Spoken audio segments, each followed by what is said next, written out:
Meu Pai, em o nome do Senhor Jesus, ouça a minha oração em favor desta pessoa que já foi a tantos lugares, inclusive igrejas, buscando a solução, a direção, buscando a força para lutar e vencer estes problemas que causam a depressão, o vício, a doença, a miséria, a separação familiar. Esta pessoa que não conhece o lado bom da vida, só sabe o que é infelicidade, humilhação, miséria, dor.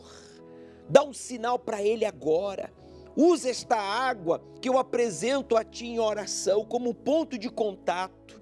Arranque esse encosto, esse espírito enganador que fez esta pessoa se acostumar com a dor, com o sofrimento e ainda achar que é da tua vontade, que é provação, cruz, destino, karma, mentira.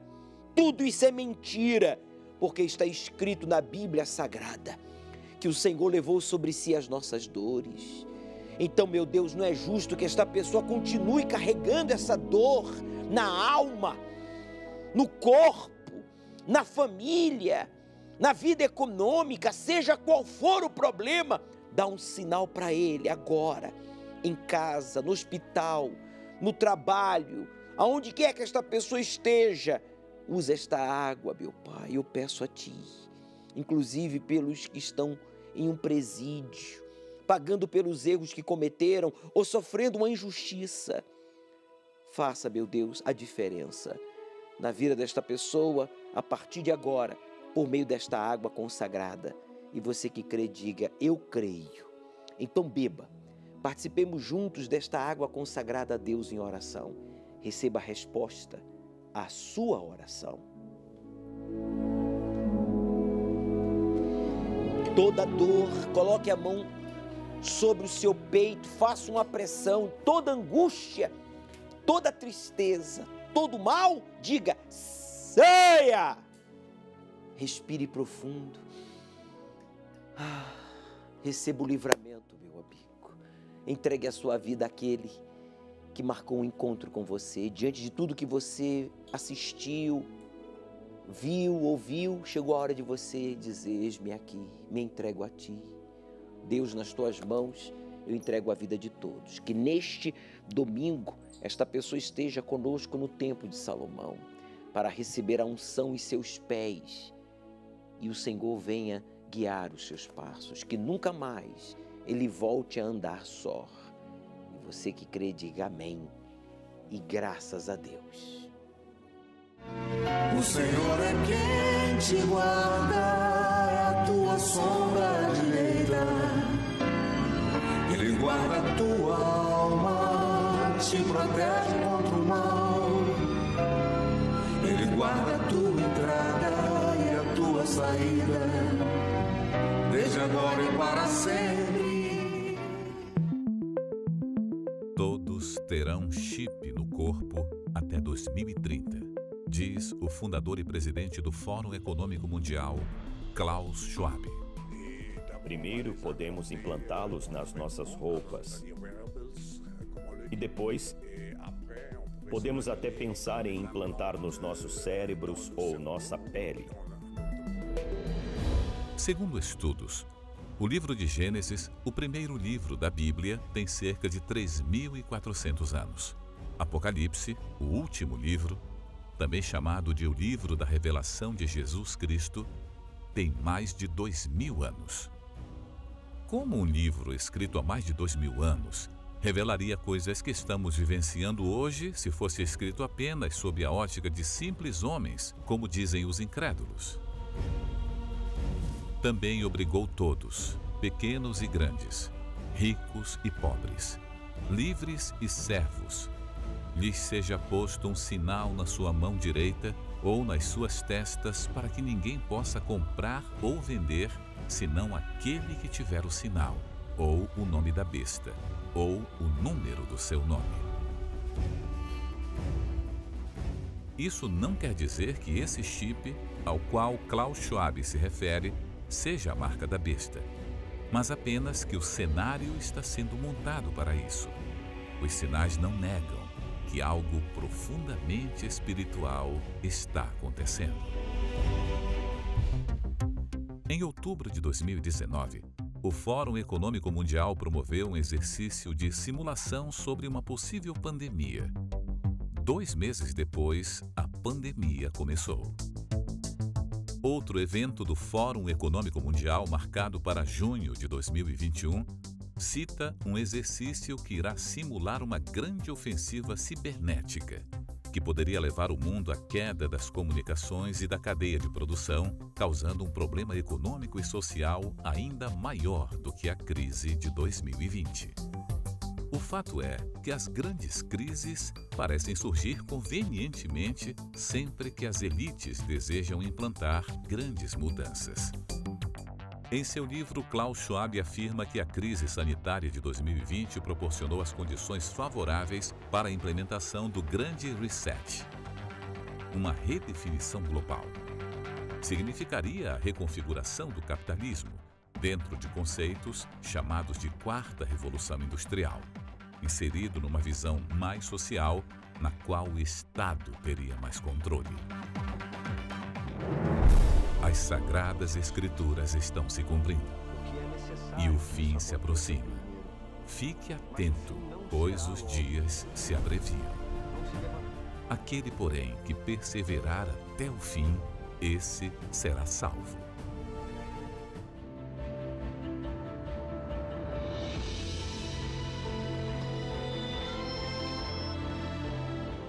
Domingo, às 18 horas, o estudo do Apocalipse, no Templo de Salomão, ao pôr do sol, na reunião do encontro com o Espírito Santo. Chegue cedo. Os sinais são evidentes de que estamos vivendo realmente os últimos tempos. Daí a importância de você investir na sua vida espiritual, no batismo com o Espírito Santo. Aos domingos, às 18 horas, estudamos o livro do Apocalipse. Chegue cedo. Este domingo é muito especial, porque nós vamos ungir os seus pés. Você que fez o voto de Betel, porta do céu, você que não aceita mais viver um inferno aqui na terra, você que diz crer em Deus, nas promessas sagradas, no Deus vivo. Então, Ele tem que guiar, Ele quer guiar os seus passos, mas para isso você tem que fazer este voto de tê-lo como seu único Deus, Senhor, provedor, guia e salvador. Domingo, ao pôr do sol aqui no Templo de Salomão, vamos ungir os seus pés com óleo de Betel e vamos buscar o Espírito Santo logo após o estudo do Apocalipse. Aceite o desafio de obedecer ao Deus vivo e Ele transformará a sua vida. O Senhor é quem te guarda, é a tua sombra direita. Ele guarda a tua alma, te protege contra o mal. Ele guarda a tua entrada e a tua saída, desde agora e para sempre.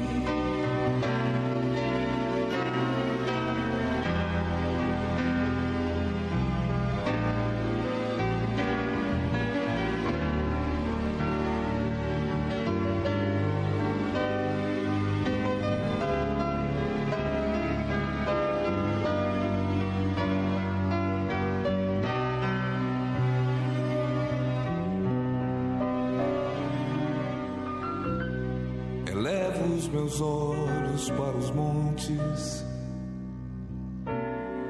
de onde me virá o socorro. O meu socorro vem do meu Senhor,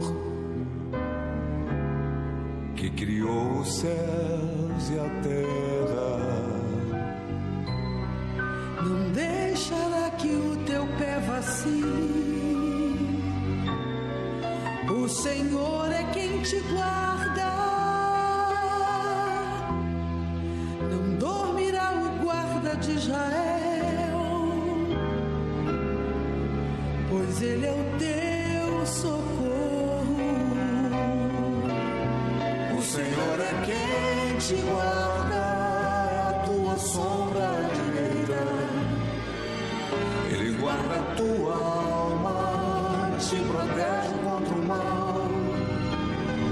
Ele guarda a tua entrada e a tua saída, desde agora e para sempre. O Senhor é quem te guarda, é a tua sombra direita. Ele guarda a tua alma, te protege contra o mal. Ele guarda a tua entrada e a tua saída, desde agora e para sempre.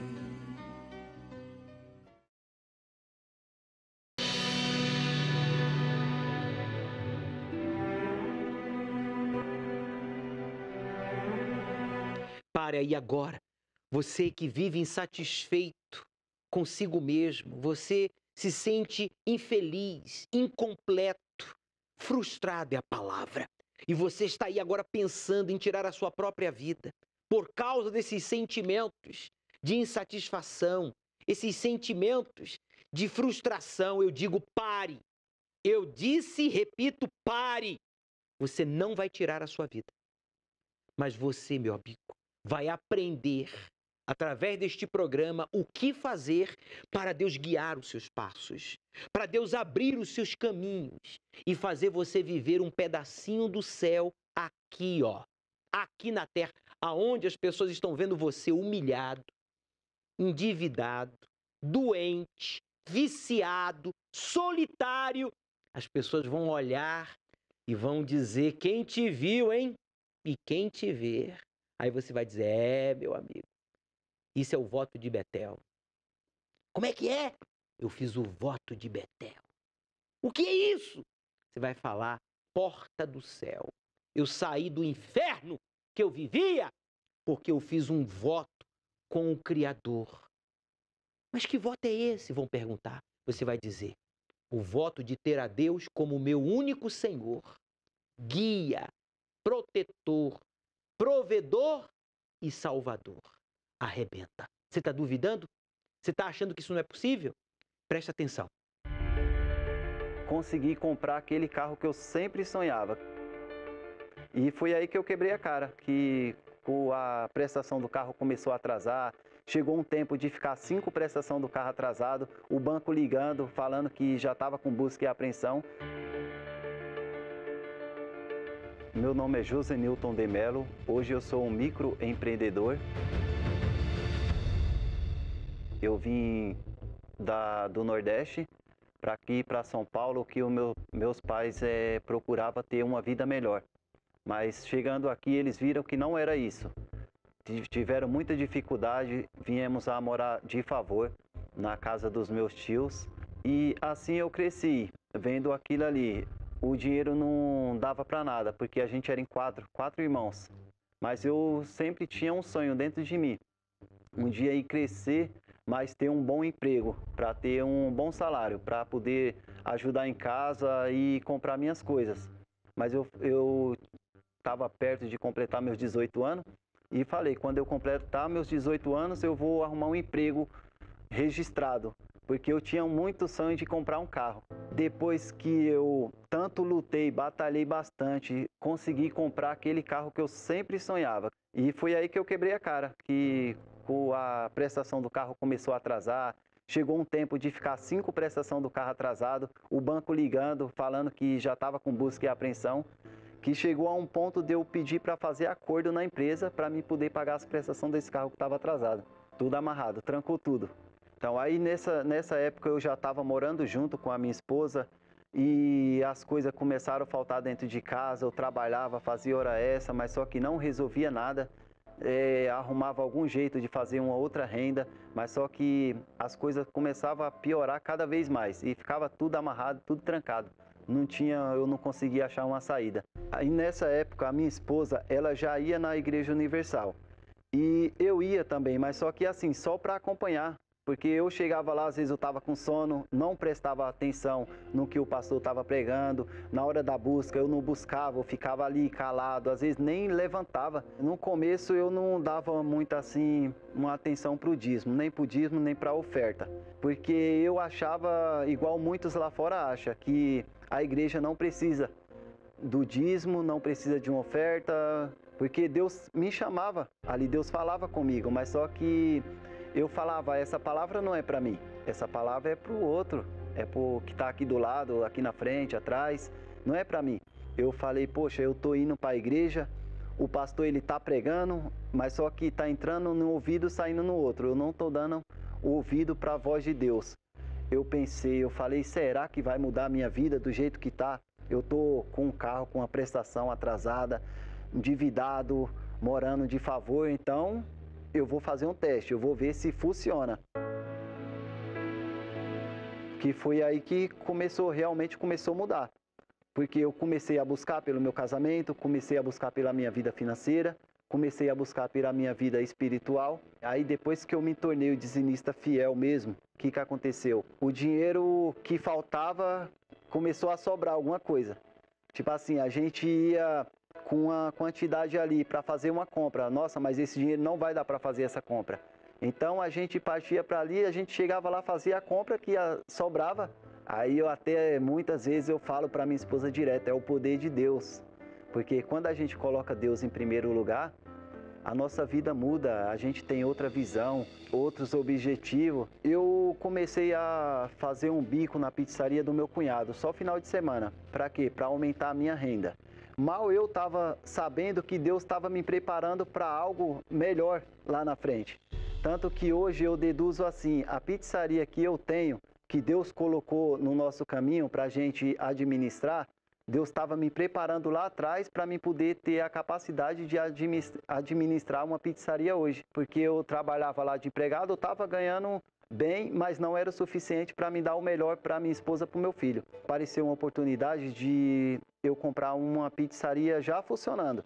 Hoje a gente tem o nosso próprio negócio, somos um microempreendedor. Antigamente, quando que faltava comida na minha casa, né, alimento, hoje a gente tem de tudo, principalmente que a gente trabalha com pizza, né, vendendo pizza, esfirra, essas coisas. Porque quando Deus está em primeiro lugar, à frente de tudo, a guerra vem, mas a vitória é certeza.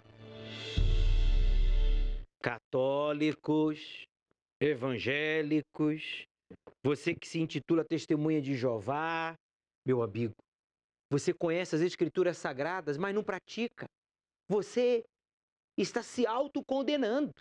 Não adianta você conhecer, ler, falar, pregar, você tem que praticar. O José Newton, ele ia à igreja, ouvia a palavra, lia a palavra e colocava de lado. Em outras palavras, eu não preciso praticar, só foi afundando, ó, só foi piorando. Dentro da igreja, hein? Dentro da igreja. Você está dentro de uma igreja também? Você frequenta uma igreja? Você diz ter uma religião, seja ela qual for? Meu amigo, se você e eu não praticarmos a palavra de Deus, você vai viver um inferno aqui na terra. Mesmo conhecendo as Escrituras Sagradas, mesmo tendo uma religião, você tem que praticar a palavra de Deus. Foi isso que o José Newton fez. E quando ele decidiu honrar a Deus em primeiro lugar, ele fez o voto de Betel, na pizzaria que ele foi fazer um bico, ele se tornou dono. Hoje tem duas. E aí? Onde é que você está fazendo bico, hein? Deus quer tornar você patrão. Ele quer tornar você proprietário desta empresa, deste comércio, deste lugar. Mas como assim? Só por meio do voto de Betel. Olha só o que está escrito no livro de Jó, capítulo 22, versículo 26. Leia aí. Deus quer ser a sua alegria, disse Jó, e você poderá olhar para ele e ter confiança. Deus quer te alegrar. Deus não quer ver você triste, desanimado. Deus quer te alegrar. Olhar assim para o seu casamento e dizer que casamento maravilhoso. Olhar para a sua família, que família maravilhosa. Olhar para o seu corpo e dizer que corpo saudável. Olhar para o trabalho das suas mãos e dizer que trabalho, que prosperidade, que empresa. Me dá gosto, hein? Me dá gosto trabalhar. porque eu prospero, eu como do melhor, eu visto do melhor, eu moro na minha casa própria, eu sou meu próprio patrão. Está aqui, ó. Deus quer te alegrar, meu amigo. Deus quer que você olhe para Ele, olha para Ele. Para de olhar para os problemas, para de olhar para as más notícias, olha para Ele. Olha para o Criador. Faça o voto de Betel. Faça o voto de Betel, que é honrar a Deus em primeiro lugar. Você não precisa ter dinheiro, você não precisa ter estudo, você não precisa ter religião. Para o voto de Betel, você só precisa ter palavra. Se você honra a sua palavra, você pode fazer o voto de Betel. Se você não honra a sua palavra, você não pode fazer o voto de Betel, não. Não pode, não. Só quem honra a própria palavra pode empenhar a sua palavra a Deus. Aí, Ele vai guiar os seus passos. Eu vou falar mais ao respeito, porque domingo agora, nós vamos ungir os seus pés. Vamos ungir os seus pés com óleo que foi consagrado aqui, ó. Esse óleo aqui, ó, lá em Betel, está aqui no Templo de Salomão, e eu vou ungir os seus pés com ele. É comum nos sentirmos, eventualmente, sem saber o que fazer, qual caminho seguir, qual decisão tomar. Mas Deus conhece todas as coisas, passado, presente e futuro, e pode nos direcionar nas melhores decisões e escolhas. Mas para isso, é preciso ouvi-lo. Jacó, em certo momento de sua vida, também precisou da direção de Deus e fez um voto com ele. Se Deus for comigo e me guardar nesta viagem que faço, e me der pão para comer e vestes para vestir, e eu em paz tornar a casa de meu pai, o Senhor me será por Deus. Você está amedrontado sobre o seu futuro? Não sabe o que fazer ou qual caminho seguir?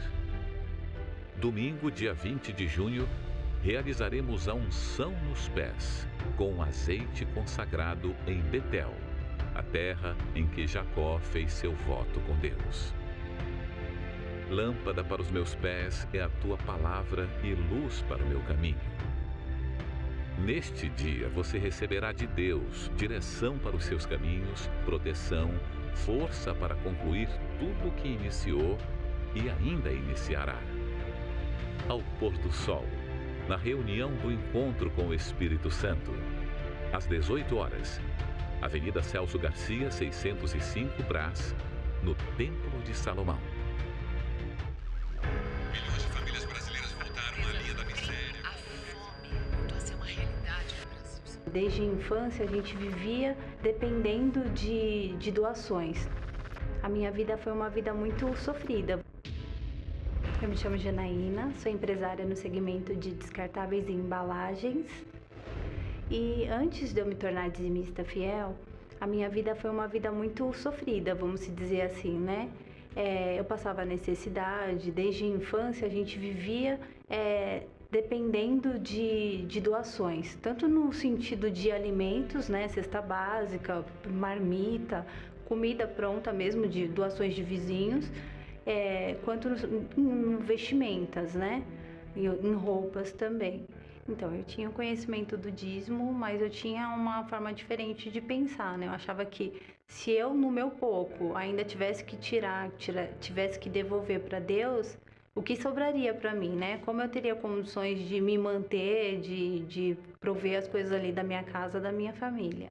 E aí, quando eu cheguei na igreja, eu fui aprendendo o que era ser dizimista fiel, né? Através das pregações, em uma das reuniões, eu tive o conhecimento. Poxa, se eu não devolver para Deus, eu estou roubando. Quer dizer, então eu mesmo estou atrasando a minha vida, não sendo uma dizimista, né? Não apresentando a Deus as minhas primícias. E depois de um tempo, eu me tornei dizimista fiel e foi aonde que eu tomei a decisão de fazer uma aliança com Deus, de me tornar dizimista fiel.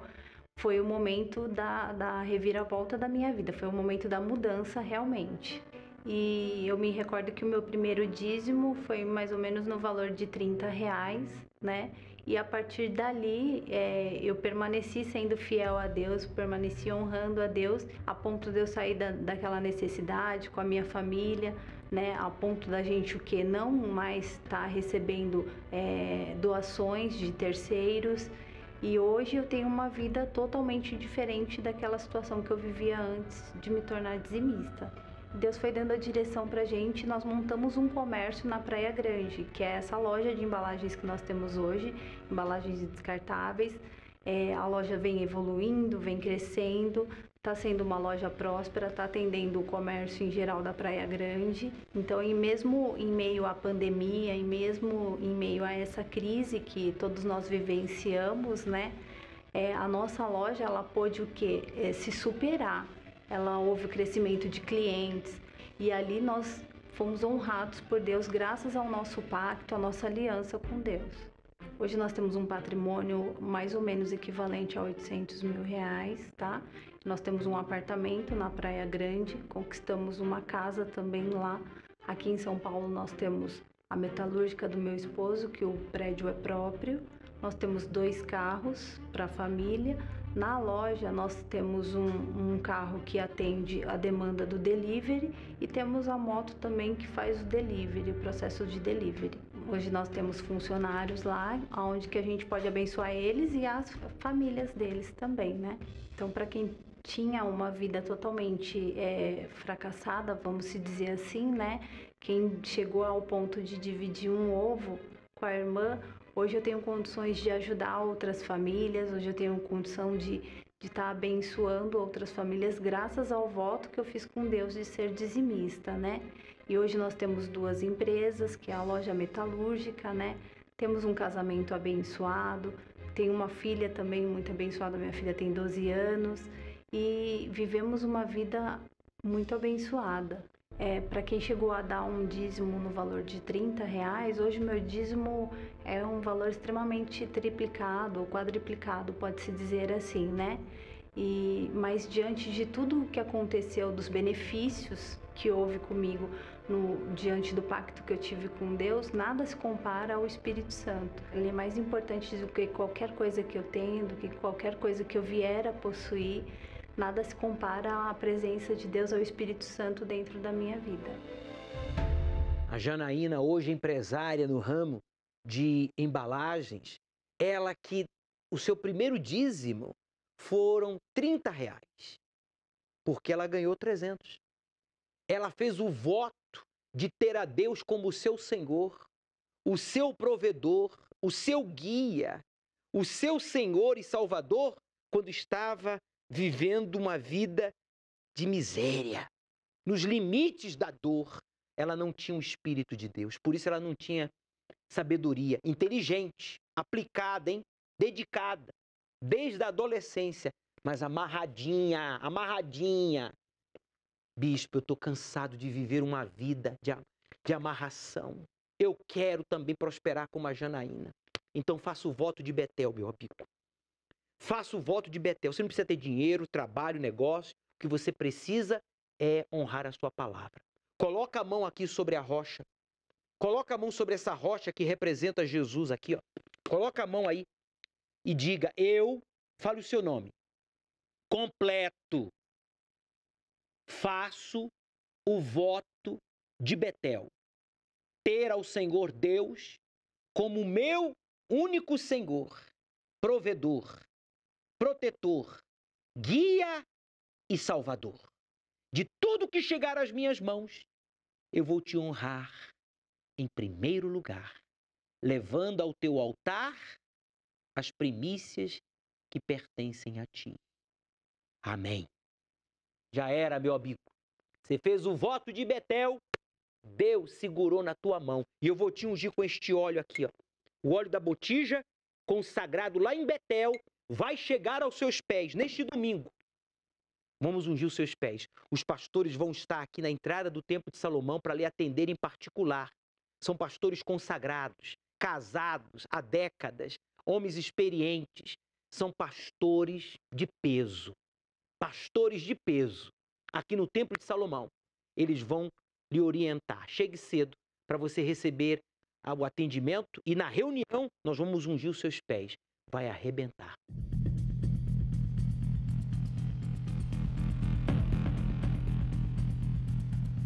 Mas se ainda o nosso evangelho está encoberto, para os que se perdem está encoberto.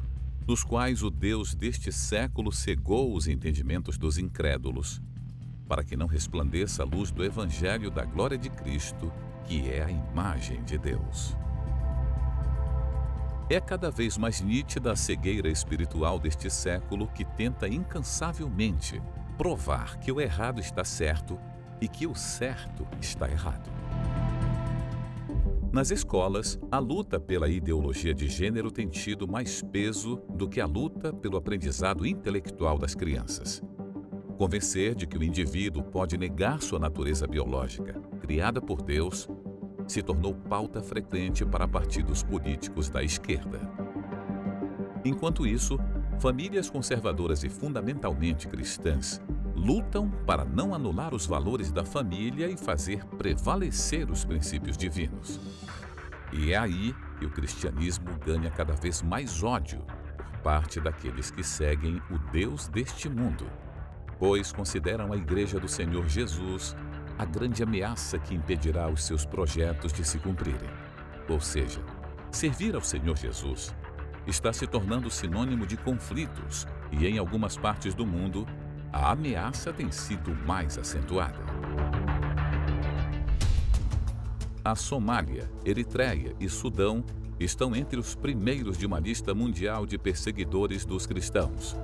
Os moradores destes países do continente africano são vítimas de abusos e falta de garantias das práticas religiosas pelo simples fato de servirem a Deus. Sofrem preconceito, exclusão, violência e chegam ao ponto de serem privados de comida e água. Por lá, grupos extremistas já fizeram centenas de vítimas. Já são mais de 340 milhões de servos de Deus perseguidos em todo o mundo. Com essa triste realidade, já foi possível criar a Lista Mundial de Perseguição aos Cristãos 2021. E quem encabeça essa lista é a Coreia do Norte, líder de perseguição aos cristãos por 20 anos consecutivos. Quando o morador local é descoberto como cristão, pode ser levado para campos de concentração ou mortos com toda a família. Para os países contidos na lista, destruir as igrejas é fundamental para impedir a propagação cristã. Tudo isso com um governo que lidera tais atos. E com a pandemia, alguns países aumentaram as ameaças a quem professa a fé em Deus. No Paquistão, Índia, Bangladesh, Iêmen e Sudão, a ajuda aos cristãos foi negada a ponto das autoridades locais restringirem o acesso a alimentos e medicamentos. A China tem trabalhado intensamente para proibir a liberdade religiosa, chegando ao ponto de demolir templos, restringir cultos, impedir menores de 18 anos de congregar. Além disso, em algumas igrejas onde o culto é permitido, o governo comunista vigia os frequentadores eletronicamente, com aparelhos de reconhecimento facial nas portas das congregações, além de rastreamento via celular. Mas também existem países onde a cristofobia não é exposta. Ela existe de forma subliminar, por meio de decretos embasados em justificativas de zelar pela vida. Além disso, algumas pessoas sofrem perseguições em seu próprio convívio. São chamadas de fanáticas, caçoadas pela fé que professam e até humilhadas pelo fato de servirem a Deus. Mas tudo isso faz parte do cumprimento das Escrituras. O próprio Senhor Jesus foi perseguido, zombado, açoitado e morto por apregoar a verdade, que muitos não queriam aceitar.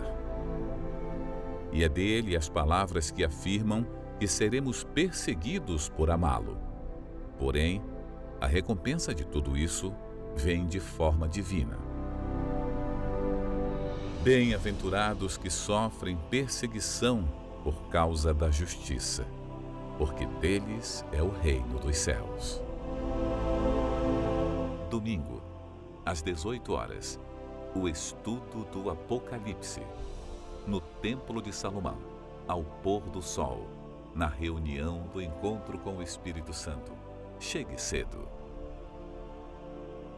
Geração é a única na história da humanidade que tem acompanhado o desenvolvimento tecnológico, que tem equipado o mundo com sistemas capazes de uma destruição em massa como jamais vista. Os sinais são visíveis dos últimos tempos. Aos domingos, às 18 horas, estudamos o livro do Apocalipse. Chegue cedo. Domingo agora vou ungir os seus pés com óleo de Betel, para você viver um pedaço do céu aqui na terra. Aceite o desafio de obedecer ao Deus vivo. E Ele transformará a sua vida.